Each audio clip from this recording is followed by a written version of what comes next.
VOA 세계뉴스입니다. 이스라엘 카츠 이스라엘 외무장관은 어제 레바논의 무장단체 헤즈볼라와의 전면전에 관한 결정이 곧 이루어질 것이라고 밝혔습니다. 카츠 장관은 이날 소셜미디어 X에 올린 글에서 헤즈볼라와 레바논을 상대로 경기 규칙을 바꾸기로 결정하는 순간에 매우 근접하고 있다면서 전면전을 통해 헤즈볼라는 파괴되고 레바논은 심각하게 타격당할 것이라고 경고했습니다. 카츠 장관의 이 같은 경고는 최근 헤즈볼라 수장 하산 나스랄라가 이스라엘 북부 레바논 접경 인근 하이파의 항구를 공격하겠다고 위협한 데 따른 반응으로 나왔습니다. 하이파는 이스라엘에서 세 번째로 큰 도시입니다. 이와 관련해 이스라엘군은 이날 소셜미디어 X에 레바논 공세에 대한 작전 계획이 승인 및 검증됐으며 현장 병력들의 준비 태세를 계속 강화하기 위한 결정이 내려졌다고 밝혔습니다. 이스라엘과 헤즈볼라는 최근 이스라엘의 헤즈볼라 고위관리 제거에 대응해 헤즈볼라가 대규모 로켓과 드론 공격을 감행하는 등 무력 충돌을 계속해왔습니다. 양측 간 중재를 위해 레바논에 파견된 아모스 호스타인 미국 대통령 특사는 이날 성명에서 조 바이든 대통령은 더 큰 전쟁으로 가는 추가적인 사태 악화를 피하기를 원한다고 강조했습니다.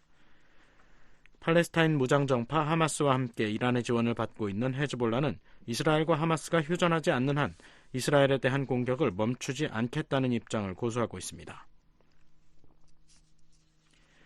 최근 중동 국가 예멘 내 이슬람 무장 조직 후티 반군의 공격을 받았던 상선 한 척이 침몰한 것으로 보인다고 영국 해사무역기구가 어제 밝혔습니다. 영국 해군 산하기관인 영국 해사무역기구는 이날 군 당국이 MV 튜터호의 마지막 보고 위치에서 발견된 해상 잔유물과 선박용 기름 흔적을 보고해왔다고 발표했습니다. 그리스가 소유 운영하는 라이베리아 선적의 튜터호는 지난 12일 후티 반군의 수상무인정 한 척에 피격돼 기관실이 침수되는 등 심각한 손상을 입었습니다. 당시 기관실에 있었던 것으로 추정되는 승무원 한 명은 실종 상태라고 로이터 통신은 보도했습니다. 후티 반군은 지난 2월 18일에도 벨리즈 선적 레바논 운영 MV 루비마르호에 미사일 공격을 가해 이 선박을 침몰시킨 바 있습니다. 또 지난 13일에는 아덴만을 지나던 팔라우 선적 우크라이나 소유의 폴란드 운영 벌크선 MV 베르베나호에 대한 미사일 공격으로 선원 한 명이 중상을 입었습니다.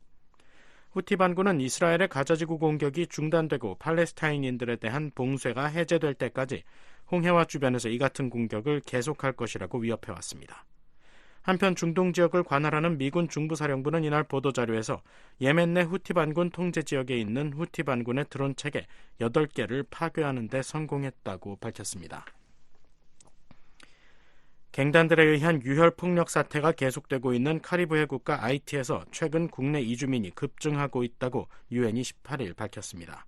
유엔 산하 국제이주기구는 이날 공개한 자료를 통해 아이티 전역에서 약 58만 명이 국내 이주민이 됐다면서 이는 지난 3월 이후 60% 증가한 수치라고 말했습니다. 국제이주기구는 무장단체들에 의한 폭력과 점거 행위로 수도 포르토프랭스 일대에서의 이주 외에 훨씬 더 많은 사람들이 인근 지역으로 떠났다면서 지난 3개월 동안에만 아이티 남부 지역에서 국내 이주민 수가 11만 6천 명에서 27만 명으로 2배 넘게 증가했다고 밝혔습니다.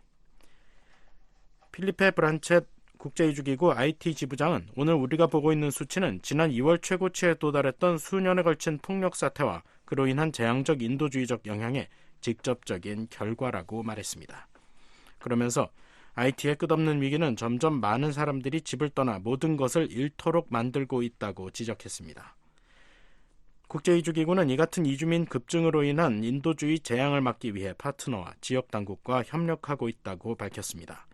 이와 함께 지난 2월 말부터 2만 5천 명에게 500만 리터의 깨끗한 물을 제공하고 3만 7천여 명에게 담요, 물통, 태양열 등 주방기기 등 구호품을 제공했다고 말했습니다.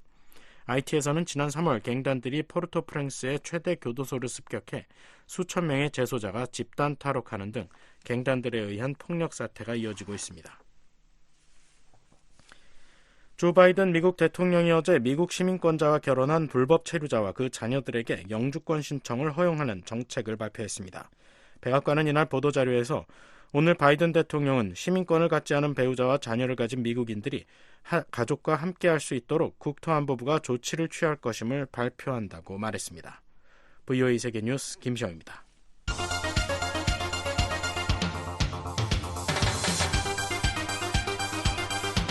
VOA News Today. 여러분 안녕하십니까? 2024년 6월 19일 수요일 VOA 뉴스 투데이 3부 시작하겠습니다. 진행의 노시창입니다. 이 시간에 보내드릴 주요 소식입니다. 김정은 북한 국무위원장과 블라디미르 푸틴 러시아 대통령이 오늘 19일 평양에서 정상회담을 갖고 포괄적 전략 동반자 협정에 서명했습니다. 미국 백악관은 푸틴 러시아 대통령이 김정은 북한 국무위원장에게 외교가 한반도 문제 해결의 유일한 해법이라는 메시지를 전해야 한다고 촉구했습니다. 토니 블링컨 미 국무장관은 푸틴 러시아 대통령의 방북과 관련해 북한의 대러시아 지원을 차단하기 위해 총력을 기울일 것이라고 밝혔습니다. 내일 북한 날씨 전지역 대체로 맑고 최저기온 10도에서 22도, 최고는 26도에서 36도, 바다의 물결은 동해 앞바다 0.5 내지 1m, 서해 앞바다 0.5 내지 1.5m로 일겠습니다. 첫 소식입니다. 김정은 북한 국무위원장과 블라디미르 푸틴 러시아 대통령이 오늘 즉 19일 정상회담을 갖고 포괄적 전략 동반자 협정에 서명했습니다. 협정은 한쪽이 침략당할 경우 상호 지원한다는 내용을 담아 사실상 양국 관계가 동맹 수준으로 격상했습니다. 서울에서 김한용 기자가 보도합니다. 김정은 북한 국무위원장과 블라디미르 푸틴 러시아 대통령은 19일 포괄적 전략 동반자 협정에 서명했다고 스푸트니크 통신 등 러시아 매체들이 보도했습니다. 김 위원장과 푸틴 대통령은 북한 평양 금수산 영빈관에서 열린 정상회담에서 약 2시간에 걸친 1대1 회담을 마치고 이 협정을 체결했습니다. 푸틴 대통령은 정상회담 후 공동 언론 발표에서 협정에 한쪽이 침략당할 경우 상호 지원하는 조항이 포함됐다고 밝혔습니다. 양국 관계를 사실상 동맹 수준으로 격상한 것으로 풀이됩니다. 푸틴 대통령은 이번 협정이 본질적으로 방어적인 성격이라고 설명했습니다. 또 이번 협정에 대해 북한과 획기적 협정으로 양국 관계가 새로운 수준이 될 것이라고 설명했습니다. 그는 러시아는 북한과 군사기술 협력을 진전시키는 것을 배제하지 않는다며 새 협정 내에서 군사 분야에서 협력할 것이라고 말했습니다. 푸틴 대통령은 양국이 외국의 협박의 말을 용납하지 않겠다며 정치적 동기에 따른 제재에 맞설 것이라고 강조했습니다. 김 위원장은 두 나라 관계는 동맹 관계라는 새로운 높은 수준에 올라섰다고 밝혔습니다. 김 위원장은 지역과 세계 평화와 안전 환경을 굳게 수호하면서 강력한 국가를 건설하려는 두 나라 지도부의 원대한 구상과 인민들의 세계적 염원을 실현시킬 수 있는 법적 기틀이 마련됐다고 말했습니다. 그는 또 지난해 9월 러시아 보스토치니 우주발사장에서 진행된 푸틴 동지와의 상봉에서 새 국가 간 조약 문제를 토의한 후 불과 9개월 만에 변화된 국제정세와 새 시대의 조로관계에 전략적 성격에 걸맞는 위대한 국가 간 조약을 체결하게 된 것을 대단히 만족하게 생각한다고 밝혔습니다. 김 위원장은 두 나라 관계는 정치와 경제, 문화, 군사 등 여러 방면에서 상호 협력 확대로서 두 나라의 진보와 인민의 복리 증진을 위한 보다 훌륭한 전망적 궤도에 올라서게 됐다고 말했습니다.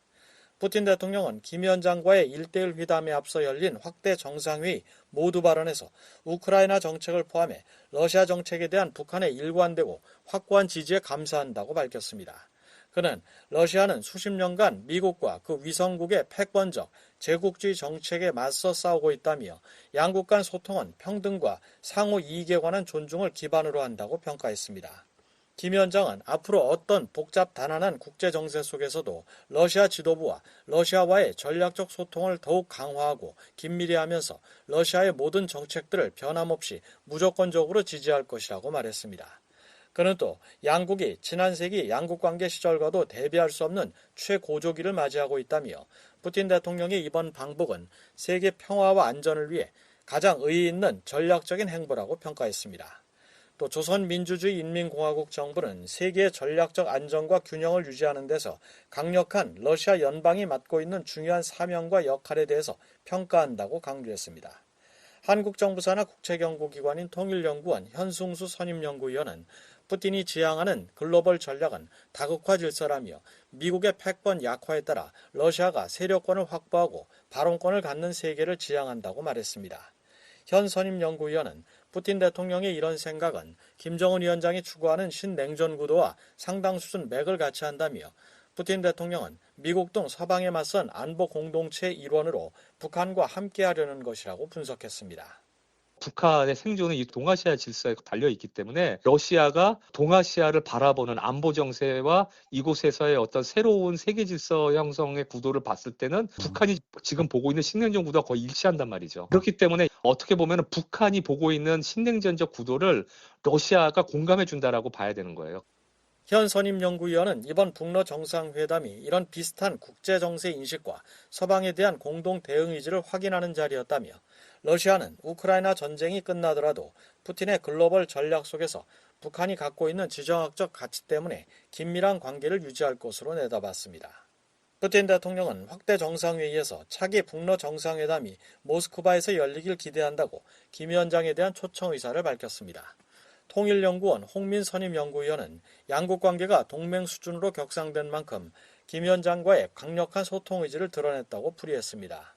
외교적 형식이나 등급이라는 수준으로 본다면은 포괄적 전략적 동반자 관계지만 내용적으로는 군사적인 협력 관계를 거의 동맹 수준에 가깝게 이제 끌어올리고 싶다. 그래서 어느 정도 협력 구도를 더 강화하고 싶다. 이제 이런 의도이기 때문에 계속적인 정상회담을 통해서 협력을 계속 유지할 수 있는 틀을 서로 이제 계속 확인한다 그럴까요? 뭐 이런 면에서 정상회담이 지속되는 것에 대해서 러시아는 굉장히 원할 거라고 보여져요. 북러 확대 정상회담에는 김 위원장과 푸틴 대통령 이외에 북러 양측 대표단 인사들이 각각 6명 그리고 13명이 참석했습니다. 스푸트니크 통신에 따르면 북한 측에선 김덕훈 내각총리, 최선희 외무상, 박정천 노동당 중앙군사위원회 부위원장, 윤정호 대외경제상 겸 북러 경제공동위원장, 김성남 당 국제부장, 임천일 러시아 담당 외무성 부상이 참석했습니다. 주로 외교 군사 분야 대표들입니다. 러시아 측에선 데니스 만투로프 제1부총리, 알렉산드르 노박 에너지 부문 부총리, 드미트리 페스코프 크렘린궁 대변인, 유리 우샤코프 크렘린궁 보좌관, 안드레이 벨로우소프 국방장관, 세르게이 라브로프 외무장관, 알렉산드르 코즐로프 천연자원부 장관 겸 북러 경제공동위원장이 포함됐습니다. 또 로만 스타로보이트 교통부 장관, 미하일 무라시코 보건장관, 알렉산드르 마체고라 주북 러시아 대사, 알렉세이 크리보루치코 국방차관, 유리 보리소프 로스코스모스 즉 연방우주공사 사장, 올레그 벨로젤로프 철도공사 사장도 배석했습니다. 외교 군사뿐 아니라 에너지, 교통, 철도, 우주, 보건 등 분야 수장이 참석한 겁니다. 경남대 극동문제연구소 이물출 교수는 포괄적 전략 동반자 관계에 걸맞게 다양한 분야의 책임자들이 한자리에 모였다며 특히 러 측의 배석자 몇몇은 북한의 관심이 큰 분야에 대한 협력 의지를 보여준다고 말했습니다.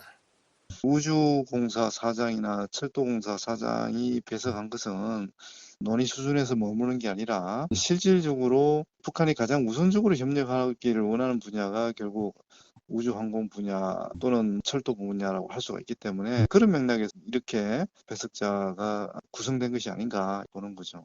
한편 푸틴 대통령은 앞서 러시아 극동 사하공화국을 방문한 뒤 북한으로 향해 이날 오전 2시께 평양에 도착했습니다. 푸틴 대통령은 당초 18일 저녁 늦게 평양에 도착해 19일 오후까지 머물 예정이었지만 늦게 도착하는 바람에 1박 2일 일정이 당일치기 일정으로 축소됐습니다. 푸틴 대통령의 북한 방문은 2000년 이후 24년 만입니다. 서울에서 VOA 뉴스 김환용입니다. 미국 백악관은 푸틴 러시아 대통령이 김정은 북한 국무위원장에게 외교가 한반도 문제 해결의 유일한 해법이라는 메시지를 전달해야 한다고 촉구했습니다.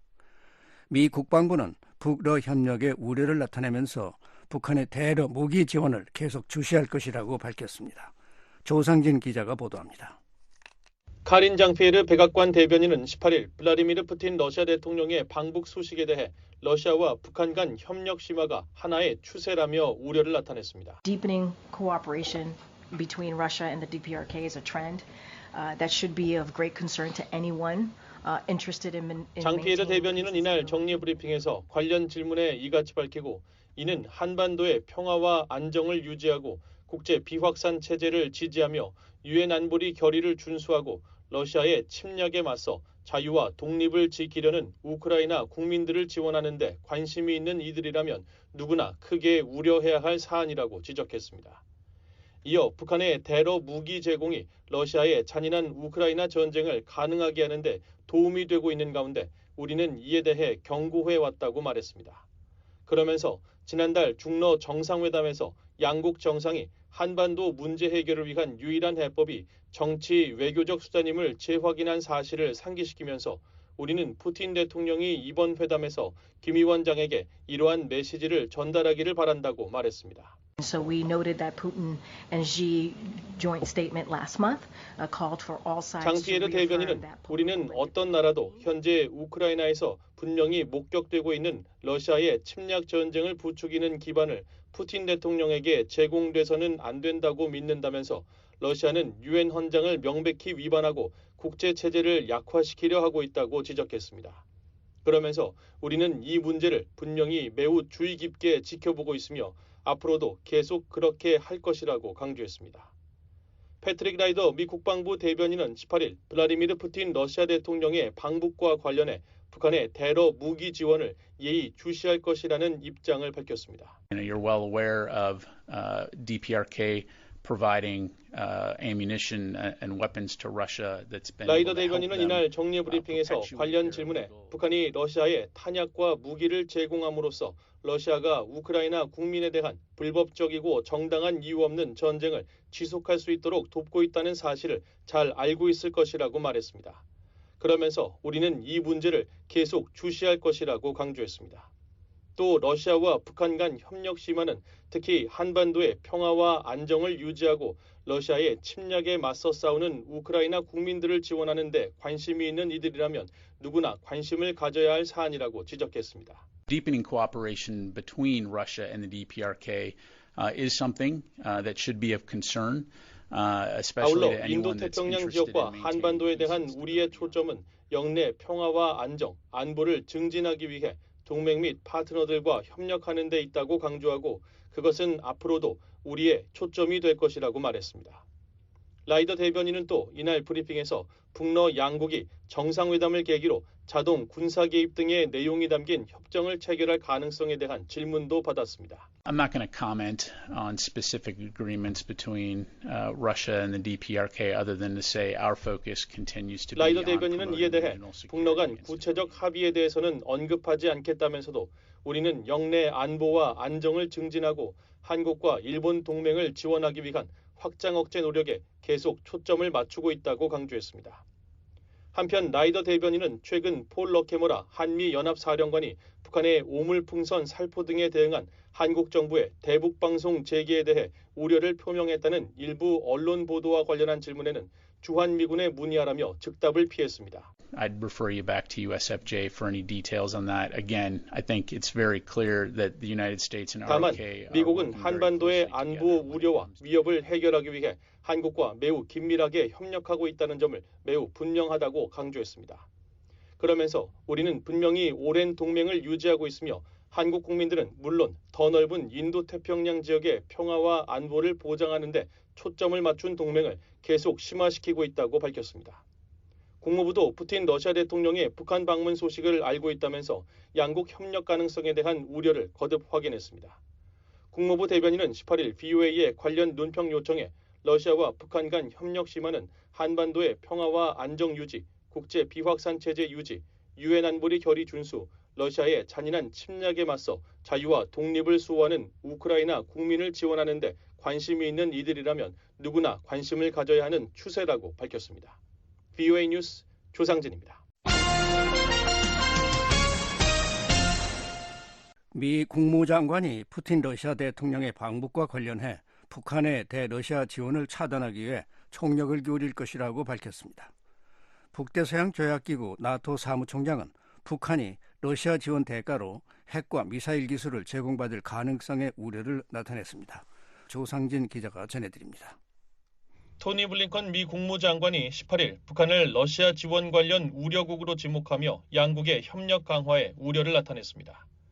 블링컨 장관은 이날 워싱턴 DC에서 옌스 스톨텐베르그 북대서양 조약기구 나토 사무총장과 회담한 뒤 개최한 기자회견에서 푸틴 대통령의 방북을 거론하며 러시아는 우크라이나에 대한 침략 전쟁을 계속하는 데 필요한 것을 제공할 수 있는 국가와의 관계를 발전시키고 강화하기 위해 필사적으로 노력하고 있다고 지적했습니다. With regard to Mr. Putin and his travels to North Korea, look, we've seen, as you've said, Russia tried. 이어 북한은 러시아에 상당한 양의 군수품과 우크라이나에서 사용할 다른 무기를 제공하고 있으며 이란은 민간인과 민간 인프라를 공격하는 데 사용되는 드론을 포함한 무기를 제공하고 있다고 지적했습니다. 또한 중국은 단순 무기 제공이 아닌 러시아가 방위산업 기반을 유지하고 더 많은 탱크와 탄약, 미사일을 생산하는 데 필요한 것을 제공한다는 측면에서 깊은 우려를 낳고 있다고 말했습니다. 그러면서 이들은 우려되는 국가들이라고 밝혔습니다. 블링컨 장관은 북한과 이란, 중국의 계속되는 테러 지원에 대해 이것이 전쟁을 지속시키는 요인이기 때문에 우리는 이에 대해 매우 우려하고 있다고 거듭 강조했습니다. So we are very much concerned about this because this is what's keeping the war going. And the fastest way to end the war. 이어 전쟁을 끝내는 가장 빠른 방법은 푸틴이 우크라이나와 우크라이나를 지지하는 모든 이들보다 오래 버틸 수 있다는 생각에서 벗어나고 전쟁 무기에 필요한 연료가 더 이상 제공되지 않을 것임을 알게 되는 것이라고 말했습니다. 블링컨 장관은 우크라이나 전쟁 종식에 큰 관심을 갖고 있다는 중국의 공언이 진심이라면 러시아의 전쟁 무기에 연료를 공급하는 것을 중단해야 한다고 지적했습니다. 그러면서 우리는 이란과 북한 같은 국가들이 제공하는 지원을 차단하기 위해 할 수 있는 모든 일을 계속할 것이라고 강조했습니다. 옌스 스톨텐베르그 나토 사무총장도 이날 기자회견에서 푸틴 대통령의 북한 방문은 러시아가 북한, 중국, 이란과 같은 권위주의 국가들과 매우 긴밀히 협력하고 있음을 보여주고 확인시켜주는 것이라고 지적했습니다. Putin's visits to North Korea demonstrates and confirms the very close alignment between. 특히 우리는 러시아가 북한의 미사일 및 핵 프로그램과 관련해 북한에 제공할 수 있는 잠재적 지원에 대해서도 우려하고 있다고 밝혔습니다. We are of course also concerned about the potential support. 아울러 러시아가 북한뿐 아니라 이란으로부터 얼마나 많은 군사적 지원을 받고 있는지 또 중국이 러시아의 전쟁 경제를 어떻게 뒷받침하고 있는지도 잘 알고 있다고 덧붙였습니다. 그러면서 이것이 바로 다음 달 워싱턴에서 열리는 나토 정상회의에서 우리가 아시아 태평양 지역의 파트너인 호주, 뉴질랜드, 한국, 일본과의 협력 관계를 더욱 강화해야 할 이유 중 하나라고 강조했습니다. 스톨텐베르그 사무총장은 또 푸틴의 방북은 유럽과 아시아 지역의 안보가 서로 긴밀히 연계돼 있음을 시사하는 것이라고 말했습니다. And this also demonstrates that our security is not regional, it's global. What happens 푸틴의 in 방북은 Europe 우리의 안보가 지역적인 것이 아니라 전 세계적이라는 것을 보여주는 것이며 이는 이란과 북한, 중국이 러시아의 우크라이나 침략 전쟁을 부추기고 있는 것을 통해 분명히 드러나고 있다는 것입니다. 그러면서 안보를 지역별로 나눌 수 있다는 생각은 더 이상 통하지 않으며 모든 것이 서로 얽혀 있는 만큼 우리는 이러한 도전에 함께 대처해야 한다고 말했습니다. VOA 뉴스 조상진입니다. 북한과 러시아가 서방의 통제를 받지 않는 결제 체제를 발전시키겠다는 푸틴 대통령의 발언과 관련해 미국 제재 전문가들은 실효성에 의문을 제기했습니다. 미국 재무부가 이 체계를 지원하는 은행에 2차 제재를 가할 경우 실패할 수밖에 없다는 지적도 나왔습니다. 함지하 기자가 보도합니다. 윌리엄 뉴컴 전 재무부 분석관은 18일 BOE에 보낸 이메일에서 북한과 러시아의 새 결제 체계 구축이 과거 실패로 귀결된 양국의 노력과 닮아 있다는 점에 주목했습니다. 유엔 안보리 대북제재위원회에서 미국 측 대표로 활동한 뉴컴 전 분석관은 과거 수년 동안 두 나라가 송금 가능한 루블화를 결제 방식으로 사용했다는 사실을 기억해야 한다며 북한과 러시아가 숨기고 싶은 거래에 대해 물물 교환을 하듯 장부 거래를 하곤 했다고 말했습니다. 이어 이 같은 거래는 다른 나라가 어떤 방식으로든 개입하면 어려워질 수밖에 없다면서 사실상 구조적 한계에 봉착할 것으로 내다봤습니다.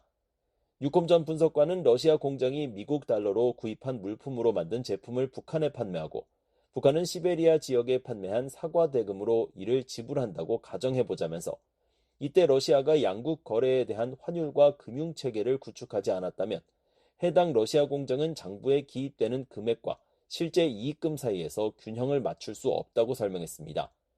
이어 이것은 단순한 거래지만 달러를 대체하기 쉽지 않다는 것을 보여주는 사례라고 말했습니다. 이어 중국과 이란 등이 호응을 할지도 지켜봐야 할 내용이라고 유콤 전 위원은 덧붙였습니다. 앞서 블라디미르 푸틴 러시아 대통령은 18일 조선중앙통신에 기고한 글에서 서방의 통제를 받지 않는 무역과 상호 결제 체계를 발전시키고 일방적인 비합법적 제한 조치를 공동으로 반대해 나갈 것이라고 밝혔습니다. 이와 관련해 북한과 러시아가 루블화를 이용한 결제 체계를 준비 중인 것이라는 분석이 나오고 있습니다.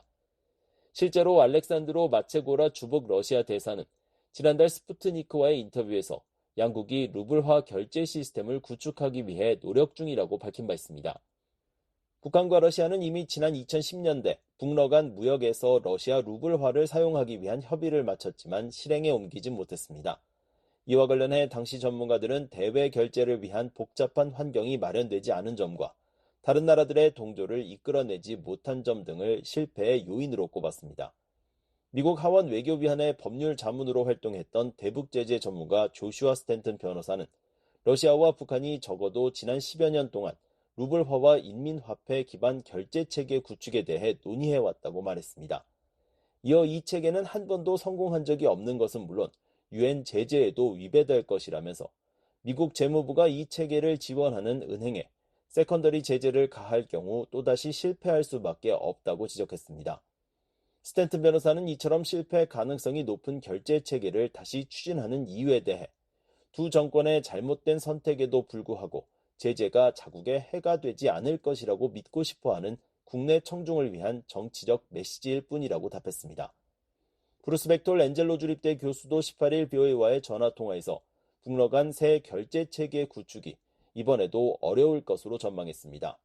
이어 두 나라의 결제 방식은 이전과 마찬가지로 물물 교환이 될 것이라며 현재 북한과 러시아는 무기를 거래하며 유류와 식량, 군사장비, 기술 지원 등의 형태로 금액을 지불하고 있다고 지적했습니다. With North Korea, as far as I can tell, all the reports I'm seeing are it's much more a barter thing between Russia 다만 and North 백톨 교수는 이런 형태의 물물 교환은 외부에서 막는 것이 쉽지 않다며 이를 서방이 우려해야 할 사안으로 지목했습니다. How do you stop that? I know of no way we could stop, for example, Russian tankers from leaving Vladivostok and just sailing. 블라디보스토크를 떠나 북한 항구로 향하는 러시아 유조선을 막을 수 없다는 겁니다.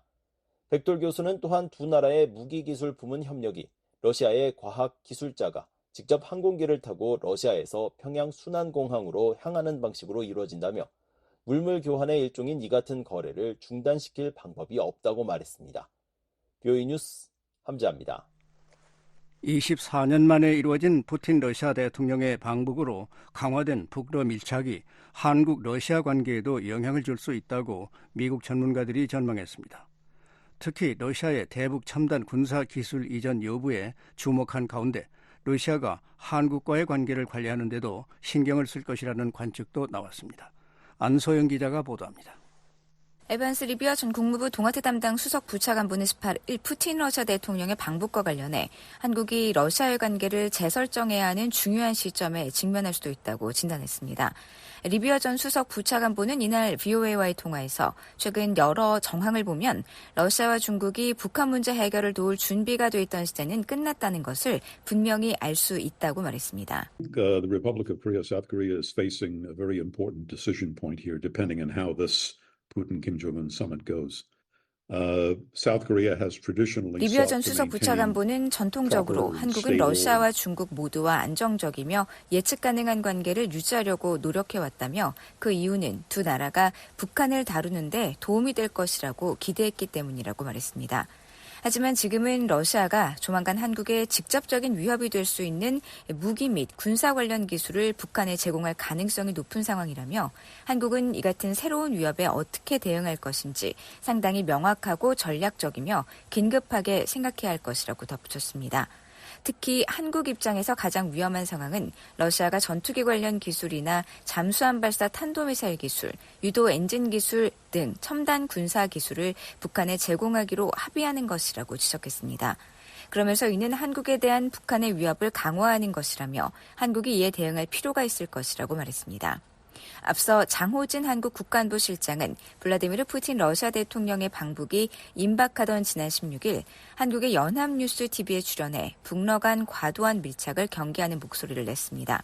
장 실장은 러시아 측의 일정한 선을 넘지 말라는 경고성 소통도 한 바 있다며 우크라이나 전쟁이 끝나면 과연 남과 북 중에 어느 쪽이 더 중요하고 필요한지 잘 생각해 볼 필요가 있다고 본다고 말했습니다. 빅터 차 미 전략국제문제연구소 한국석자도 18일 북한의 대로무기 지원에 대한 반대급부로 러시아가 북한의 첨단 군사기 주술을 이전할 가능성을 주목했습니다.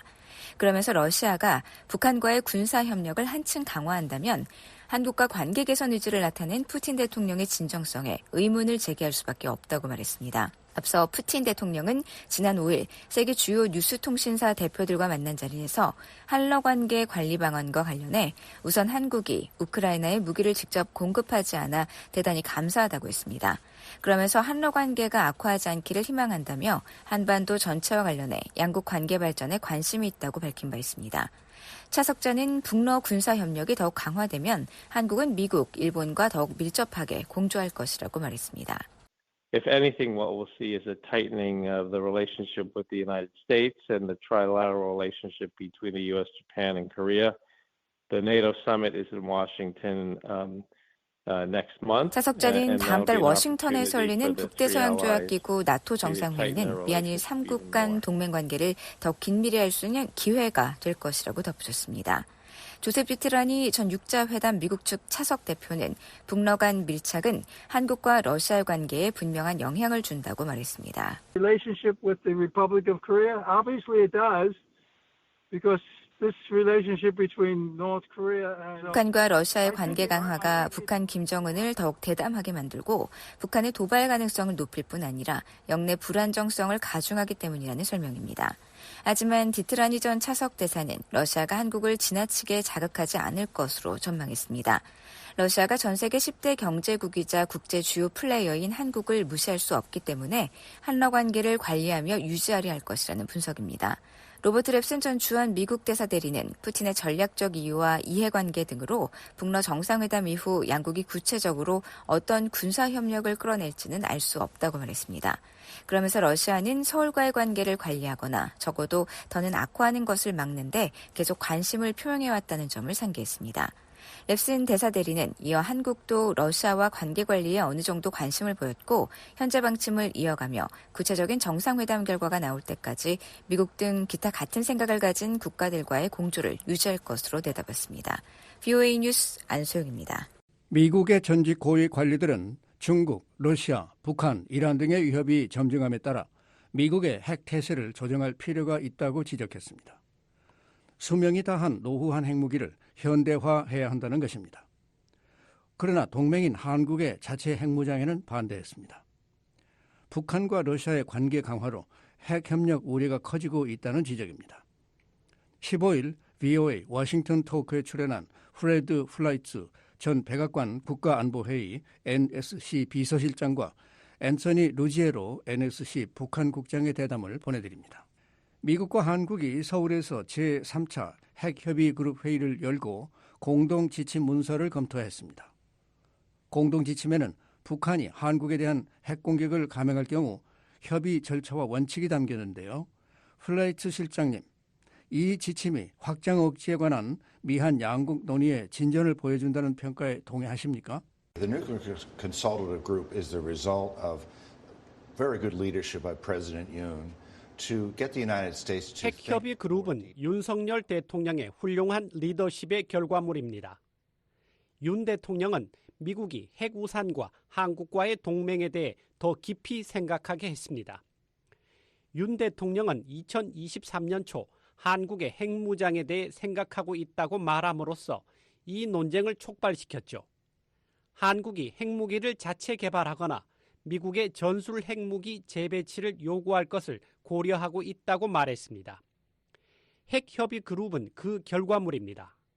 그리고 핵협의 그룹은 미국이 한국과의 핵우산 약속을 지키고 있다는 것을 보여주는 겁니다. 양국 간 매우 생산적인 논의였습니다. 윤 대통령은 미국이 한국을 안심시켜 주길 원했습니다. 미국이 한국을 지지하고 있고 핵 전쟁이 일어날 경우 한국을 지켜줄 거라고 말이죠.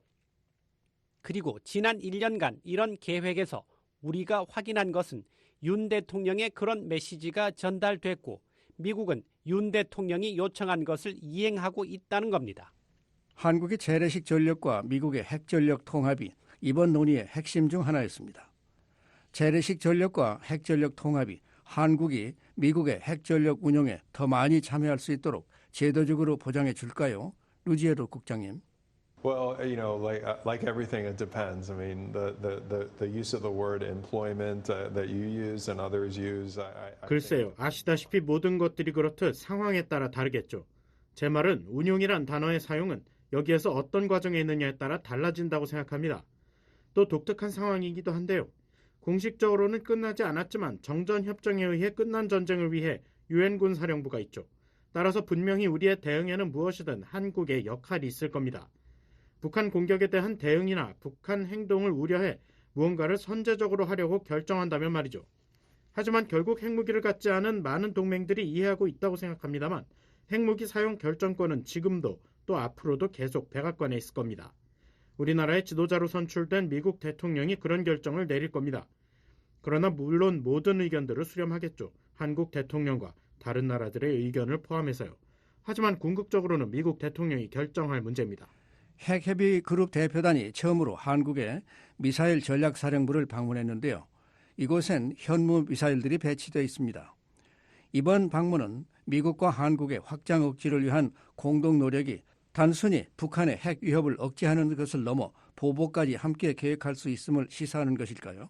Yeah, I think so. I think it'll be, whether responding to some kind of first strike or invasion by North Korea. 네, 그렇다고 보고요. 북한의 어떤 선제 공격이나 침략에 대한 대응일 수도 있고 또한 어떤 종류의 선제 타격이 필요하다는 고려도 있을 수 있는데요. 만약 북한이 침략 준비를 하고 있다는 정보나 첩보를 입수할 경우에 말이죠. 북한이 비무장지대에서 하는 일들이 늘 우려를 불러일으키고 있습니다. 프라이네이 바디 백악관 국가안보회의 군비통제 군축 비확산 담당 선임보좌관은 적들의 무기에 변화가 없다면 앞으로 몇 년 안에 현재 배치된 것보다 더 많은 무기가 필요한 시점에 도달할 수 있다고 말했습니다. 만약 미국이 핵태세를 바꾼다면 한반도에 어떤 영향을 미칠까요? I'm not sure what this person is talking about. Here's what I know. America has a robust nuclear arsenal. 저는 이 사람이 무슨 말을 하는지도 잘 모르겠습니다. 다만 제가 아는 건 미국은 강력한 핵무기를 갖고 있지만 낡았고 현대화해야 합니다. 노후화된 무기들입니다. 우리는 수명을 훨씬 초과한 무기를 보유하고 있습니다. 미국 의회와 대통령, 공화당과 민주당이 자금을 투입하는 것이 중요합니다. 새로운 핵무기를 개발하고 현존하는 무기를 현대화해 중국과 러시아를 따라잡기 위해서 말입니다. 우리가 뒤처지고 있습니다. 이것이 진짜 문제입니다. 비록 바이든 행정부가 이것을 완전히 이해했다고는 생각지 않지만 의회에도 애국적이고 보수적인 민주당원들이 있어서 이 목적에 돈을 쓸 것을 주장했어요. 하지만 우리는 러시아와 중국을 따라잡기에 충분한 돈을 쓰지 않고 있습니다. 이것이 차기 행정부의 우선 순위가 돼야 합니다. 미국이 핵태세 변경을 심각하게 고려하고 있다고 보세요. 백악관 국가안보회의 관계자가 공개적으로 이런 발언을 했는데요. 루지에르 국장님. Right. I mean, we don't have a choice, really. I mean, we have the situation where North Korea has a growing nuclear 우리는 정말 arsenal. 선택의 여지가 없습니다. 우리의 상황은 이렇습니다. 북한은 점점 더 많은 핵무기를 보유하고 있고 이란은 핵무기 보유 문턱까지 왔어요. 유럽이 실제로 이란 비난 결의에 미국이 찬성 투표하도록 미국을 설득해야만 했어요. 꽤 명백한데요. 러시아가 우크라이나에 핵무기를 사용하겠다고 위협하면서 바이든 정부의 우크라이나 지원에 대한 접근 방식이 달라졌어요. 중국은 타이완에 대해 자신들이 무엇을 할 수 있는지 차원에서 이 문제를 보고 있습니다. 그리고 중국은 이전의 평가를 넘어서서 그들의 핵 프로그램을 확장해 가고 있어요. 그리고 언젠가는 우리는 전례 없는 상황에 직면하게 될 겁니다. 미국은 두 개의 핵 강대국을 상대해야 할 텐데 이런 일은 우리 역사상 경험해보지 못한 일이죠. 그리고 우리는 또한 북한을 억제해야만 하고 이란을 억제할 계획도 세워야 합니다. 이 네 나라가 실제로 서로를 겨냥하지는 않죠. 그들 모두 미국을 겨냥하고 있습니다. 미국만이 핵무기 배치 숫자를 제한하는 조약을 준수하는 유일한 국가예요. 러시아는 조약을 준수하지 않죠. 수차례 조약을 위반했어요. 중국은 군축 협정이 없어요. 북한과도 이란과도 군축 협정은 없습니다. 그래서 저는 이 정부가 공개적으로 그렇게 말하는 것을 들으니 기쁩니다. 사적으로도 활발한 토론을 하고 있길 바랍니다. 하지만 플라이츠 부소장 말씀처럼 우리의 핵무기 체계가 낡았고 교체가 필요하다는 사실은 남습니다. 그리고 의회에서도 더 많은 일을 해야 한다는데 초당적인 합의가 있다고 생각합니다.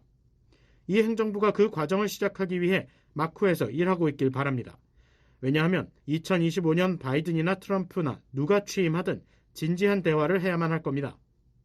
우리 무기고와 미사일 방어의 적정 규모와 우리가 뒤처져 있는 방위 산업의 다른 부분들에 대해서 말이죠. 한국 자체 핵개발 지지자들은 한국이 자체 핵무기를 갖게 되면 미국의 글로벌 전략에도 실제로 도움이 될 거라고 말하는데요. 동맹인 한국이 핵무기를 가지면 미국에도 도움이 된다는 거죠. Well, that's not our policy currently. I mean, our policy currently is that we want less nuclear weapon states, and we have a non-proliferation 글쎄요, 그건 현재 미국의 정책이 아닙니다. 제 말은 현재 우리 정책은 핵무기 보유국이 줄어들기를 원하고 있습니다. 또 우리는 비확산 정책에 관련된 상세한 내용이 담긴 법과 규정들을 가지고 있습니다. 앞서 말씀드렸듯이 우리는 핵과 재래식 전력과 결합 측면에서는 확장 억제 방향으로 나아가고 있고 한국이 원하는 방향으로 나아갈 수 있길 바랍니다. 하지만 그런 질문들은 정당한 질문입니다. 윤 대통령이 말한 것은 사석에서 한국뿐 아니라 사우디아라비아나 아랍에미리트, 그 지역 다른 곳에서도 나온 얘기라고 생각합니다. 그 질문은 우크라이나 전쟁이 끝나면 그런 대화들은 장담하건대 이미 논의되지 않았다면 유럽에서 일어날 겁니다. 그 질문을 묻는 국가들에 관해서 미국이 어떻게 정확하게 두 개의 경쟁국들과 두 개의 불량 국가들을 억제할 것인지에 대해서 말이죠. 그들 모두 그들의 핵무기를 미국과 우리 동맹 그리고 해외 주둔 미군을 향해 겨누고 있을 겁니다. 따라서 이건 이제 시작한 대화이며 향후 5년 정도에 걸쳐 진행될 겁니다. 미국의 비확산 정책 방향이 정확히 무엇인지에 관해서 말이죠. 핵태세는 주로 중국과 러시아에 대한 건데요. 미국이 핵무기 수를 늘리는 때가 오면 미국의 한반도에 대한 핵태세가 바뀌고 전술 핵무기가 한국에 재배치될 가능성도 있을까요? It's a possibility, and it's something that I think the U.S. is going to be looking at. But I believe what Anthony is saying, the issue of non-proliferation. 그건 가능성이고 미국이 검토하게 될 거라고 보는데요. 하지만 루지에로 전 선임 보좌관이 말하는 비확산 문제는 더 많은 무기를 배치하지 않는 것, 아시아에서의 핵 군비 경쟁을 막는 것이라고 생각합니다. 공화당 대통령이든 민주당 대통령이든 이걸 지지할 겁니다. 만약 정말로 전술 핵무기를 다시 한국에 배치할 필요가 있다면 미국은 그렇게 할 겁니다. 하지만 현재 미국의 초당적 입장은 정말 그렇게 하고 싶지 않다는 것입니다.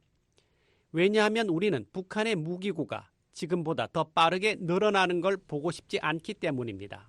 블라디미르 푸틴 러시아 대통령이 며칠 내로 북한을 방문할 예정이라고 한국 대통령실이 밝혔습니다. 푸틴 대통령은 이번 방문을 통해 무엇을 얻고자 할까요? 북한은 왜 지금 푸틴의 평양 방문을 원할까요? We have two isolated states here who are taking advantage of the situation.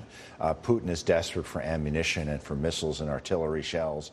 고립된 두 나라가 상황을 이용하고 있습니다. 푸틴은 탄약과 미사일, 포탄이 절실히 필요합니다. 북한은 항상 경제적 어려움을 겪고 있습니다. 경제 제재를 받고 있고요. 그래서 러시아나 어느 정도는 중국과 같은 국가와의 협력을 모색하고 있습니다. 경제 지원이나 무역에 대해 아무런 질문도 하지 않고 유엔과 다른 국가들의 제재를 위반하는 것도 개의치 않을 것이기 때문입니다.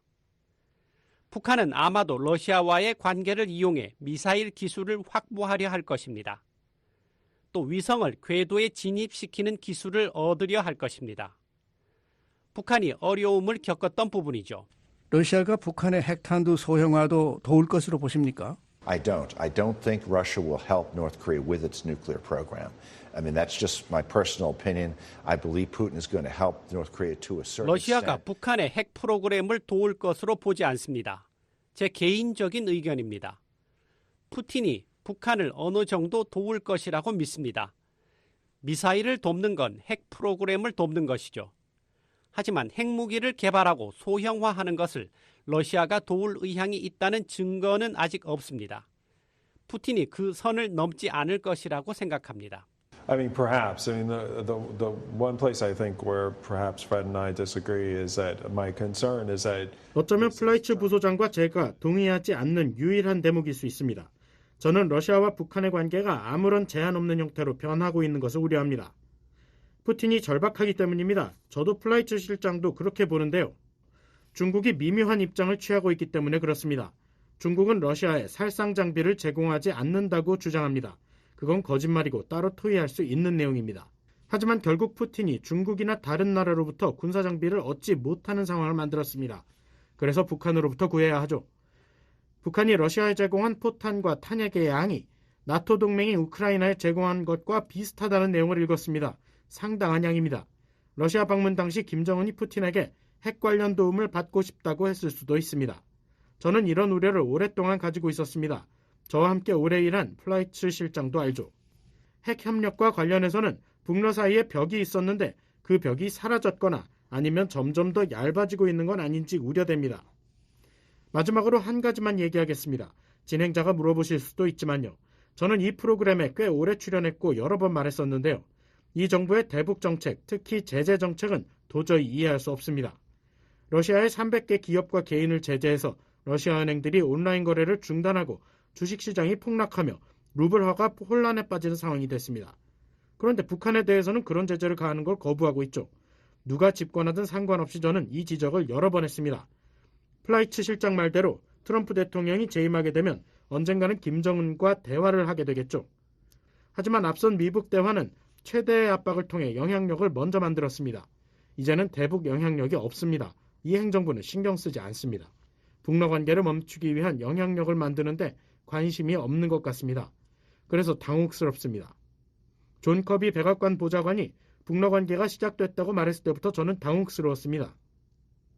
트럼프 2기 정부가 들어설 경우 영향력을 매우 빨리 만들 수 있을 것이라고 생각합니다. 사실은 쉽게 할 수 있습니다. 필요한 건 다 있는데 이번 정부는 행동을 거부하고 있죠. 이 정부가 우크라이나를 지지하고 러시아에 대응한다며 G7 회의도 그 문제에 집중하면서 러시아의 주요 무기 공급원은 아무 제한 없이 계속 활동하도록 두고 있습니다. 이해할 수 없어요.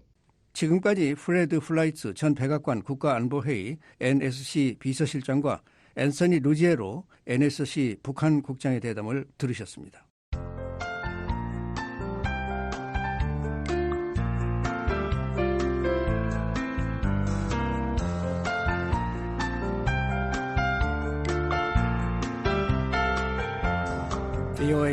VOA 뉴스 투데이 북한 날씨 알아보겠습니다. 내일 북한은 전 지역이 대체로 맑겠습니다. 최저 기온은 10도에서 22도, 최고는 26도에서 36도의 분포를 보이겠습니다. 바다의 물결은 동해 앞바다에서 0.5 내지 1m, 서해 앞바다에서는 0.5 내지 1.5m로 일겠습니다. 지역별 날씨 살펴봅니다. 평안남북도 자강도 지역입니다. 평양은 오전에 구름 많고 오후에 맑겠습니다. 최저 21도, 최고 34도입니다. 안주는 최저가 18도, 최고 33도, 남포는 최저가 20도, 최고 34도, 신의주는 오전에 맑고 오후에 구름이 많이 끼겠습니다. 최저 18도, 최고 31도, 중강은 맑고 최저 15도, 최고 32도, 강계는 오전에 맑고 오후에 구름이 많이 끼겠습니다. 최저 17도, 최고 34도입니다. 황해남북도 경기도 지역 모두 맑겠습니다. 해주는 오전에 구름 많고 오후에 맑겠고 최저 20도, 최고 32도입니다. 용현 맑고 최저 17, 최고 31. 개성 오전에 구름 많고 오후에 맑고 최저 20도, 최고 34도. 사리원 맑고 최저 21도, 최고 34도. 신계 오전에 구름 많고 오후에 맑겠고 최저 19도, 최고 34도입니다. 함경남도, 양강도, 강원도 지역입니다. 함흥은 맑고 최저가 19도, 최고는 36도까지 올라가겠습니다. 신포 맑고 최저 19도, 최고 32도. 해산 맑고 최저 13도, 최고 31도. 장진 맑고 최저 11도, 최고 29도입니다. 다음 원산 맑고 최저 21도, 최고 34도. 장전 오전에 구름 많고 오후에 맑겠습니다. 최저 22도, 최고 32도. 청진 맑고 최저 17도, 최고는 28도, 선봉 맑고 최저 16도, 최고 26도, 삼지연 맑고 최저 11도, 최고 26도입니다. 이어서 해상 날씨입니다. 동해 앞바다 오전에 맑고 오후에 구름이 많이 끼겠고 먼 바다는 맑겠습니다. 물결은 앞바다에서 0.5 내지 1m, 먼 바다는 0.5 내지 1.5m로 일겠습니다. 서해 전해상 구름 많고 물결은 앞바다, 먼 바다 모두 오전에 0.5 내지 1m, 오후에는 0.5 내지 1.5m로 일겠습니다. 지금까지 뉴스투데이 3부를 보내드렸습니다. VOA 한국어 저녁방송 잠시 후에 세계 뉴스를 보내드립니다.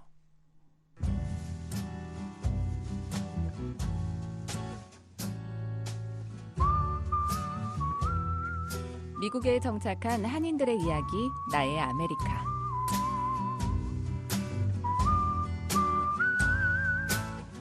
와인 메이커로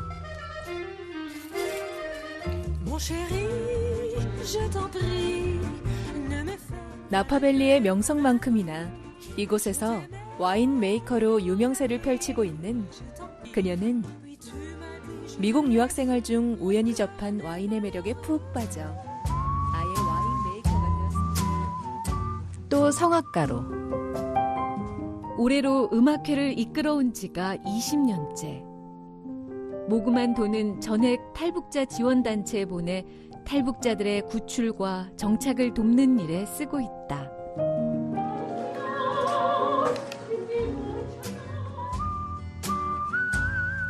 이처럼 다양한 모습으로 미국 땅에 정착한 이들의 이야기가 있습니다.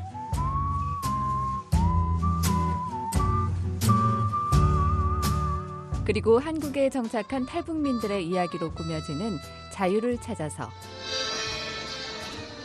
아코디오는 우리 부모님들이 북한에서 다 돌아가셨어요. 돌아가신 다음에 제가 왔거든요. 그래서 그냥 우리 부모님들한테 들려드리고 싶은, 그래서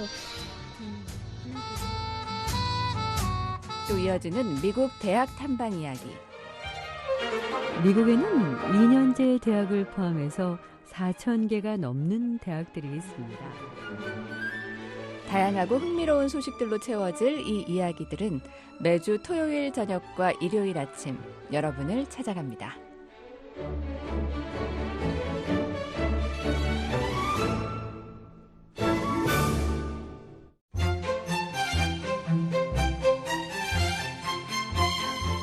세상 돌아가는 일을 손바닥 안에서 알 수 있습니다.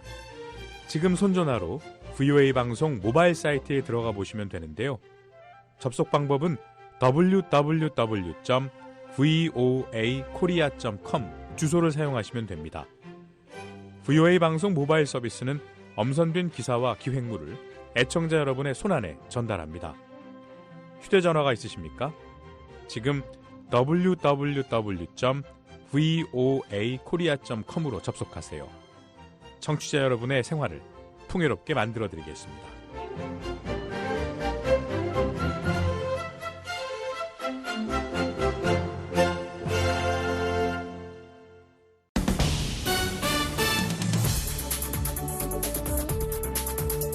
VOA 세계뉴스입니다. 시릴 라마포사 남아프리카 공화국 대통령이 19일 두 번째 임기를 시작했습니다. 라마포사 대통령은 이날 수도 프리토리아에서 열린 취임식 연설에서 국민의 기본적인 생활 조건을 개선하기 위해 노력할 것이라고 말했습니다. 라마포사 대통령은 그동안 제기된 국민의 목소리를 들었다면서 지금 이 순간 우리는 전진하기 위해 남아공 국민 간의 거리를 좁히기 위해 그리고 더욱 평등한 사회를 만들기 위해 선택을 해야만 한다고 말했습니다.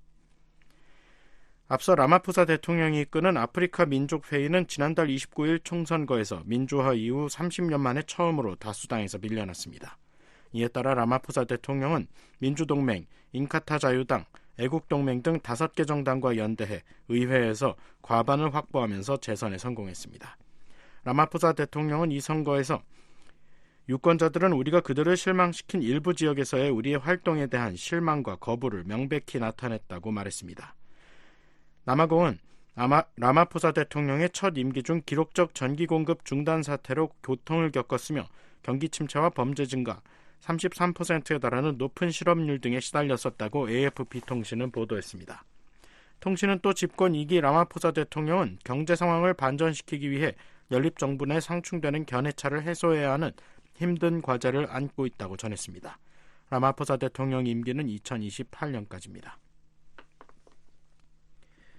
조 바이든 미국 대통령이 어제 미국 시민권자와 결혼한 불법 체류자와 그 자녀들에게 영주권 신청을 허용하는 정책을 발표했습니다. 백악관은 이날 보도자료에서 오늘 바이든 대통령은 미국 시민권을 갖지 않은 배우자와 자녀를 가진 미국인들이 가족과 함께 할 수 있도록 국토안보부가 조치를 취할 것임을 발표한다고 말했습니다. 백악관은 이 자격을 얻기 위해서는 올해 6월 17일 현재 관련 비시민권자가 미국에 10년 넘게 거주하고 법적으로 미국 시민권자와 결혼한 상태이며 그 밖에 모든 관련 법적 요건을 갖춰야 한다고 설명했습니다. 그러면서 국토안보부의 사례별 평가에 이어 이를 승인받은 이들은 영주권을 신청할 수 있는 3년의 기간이 부여되며 자격 요건을 갖춘 모든 기혼 부부들에게 이는 적용된다고 덧붙였습니다. 백악관은 이번 조치를 통해 특정 비시민권 배우자와 자녀들이 미국을 떠나지 않고 합법적 영주권을 신청하는 데 도움이 될 것이며 미국 내 50만 명가량의 배우자와 이들 사이에 출생한 21살 미만의 비시민권자 자녀 5만 명가량이 이를 통해 보호받게 될 것이라고 밝혔습니다. 한편 백악관 관리는 이번 조치가 앞으로 몇 달 안에 시행될 것이며 혜택을 볼 것으로 예상되는 이들은 대부분 멕시코인일 것이라고 말했다고 로이터 통신은 전했습니다. 팔레스타인 가자지구의 무법 상태로 인해 가자지구 남단 경로를 통한 구호 활동이 차질을 빚고 있다고 유엔이 어제 밝혔습니다. 파르한 하크 유엔 사무총장 부대변인은 이날 성명에서 이스라엘군이 낮 시간대 11시간 동안 가자지구 남단 주요 도로와 북쪽으로 이어지는 도로 지역에 대한 군사작전을 지난 16일부터 초후 통보 때까지 중지하기로 결정한 점을 환영했습니다. 하크 대변인은 그러나 케렘 샬롬 검문소와 살라 알딘 도로 사이의 지역에 경찰이나 법치 질서가 존재하지 않아 이곳으로의 물품 이동이 매우 위험하다면서 이스라엘군의 결정이 도움이 필요한 이들에게 더 많은 원조를 제공하는 것으로 이어지지 않았다고 밝혔습니다. 이어 유엔은 가자지구 주민들에게 구호 물자가 전달될 수 있도록 모든 당사자들과 협력할 준비가 돼 있다면서 치안 확보를 위해 당국과 계속 협력할 것이라고 말했습니다. 한편 이스라엘군은 이날 소셜미디어 X에 국제기구들과 유엔이 가자지구 쪽 케렘 샬롬 검문소에 1,400대 넘는 분량의 인도적 지원 물품 등을 방치하고 있다고 말했습니다. 이스라엘군은 또 살라 알딘 도로에 대한 일일 작전 중지 시간을 연장 조치해왔다면서 이는 이집트와 통하는 라파 검문소를 통해 인도주의 물자를 이송하는 노력에 추가된 조치라고 강조했습니다. 이스라엘군은 지난달 7일 하마스의 마지막 근거지가 있다고 주장해온 라파에 대한 지상작전을 개시하면서 라파 검문소를 장악했으며 14km에 이르는 가자 남단 이집트 국경 필라델피 회랑에 대한 통제권도 확보했습니다. 갱단들에 의한 유혈 폭력 사태가 계속되고 있는 카리브해 국가 하이티에서 최근 국내 이주민이 급증하고 있다고 유엔이 18일 밝혔습니다. 유엔 산하 국제이주기구는 이날 공개한 자료를 통해 하이티 전역에서 약 58만 명이 국내 이주민이 됐다면서 이는 지난 3월 이후 60%가 증가한 수치라고 말했습니다. 국제이주기구는 무장단체들에 의한 폭력과 점거 행위로 수도 포르토프랭스 일대에서의 이주 외에 훨씬 더 많은 사람들이 인근 지역으로 떠났다면서 지난 3개월 동안에만 하이티 남부 지역에서 국내 이주민 수가 11만 6천 명에서 27만 명으로 2배 넘게 증가했다고 밝혔습니다. VOA 세계뉴스 김시영입니다. 지금까지 여러분께서는 VOA 저녁 방송을 들으셨습니다. VOA 저녁 방송은 저녁 8시부터 자정까지 4시간 동안 중파 1188kHz를 통해 들으실 수 있습니다.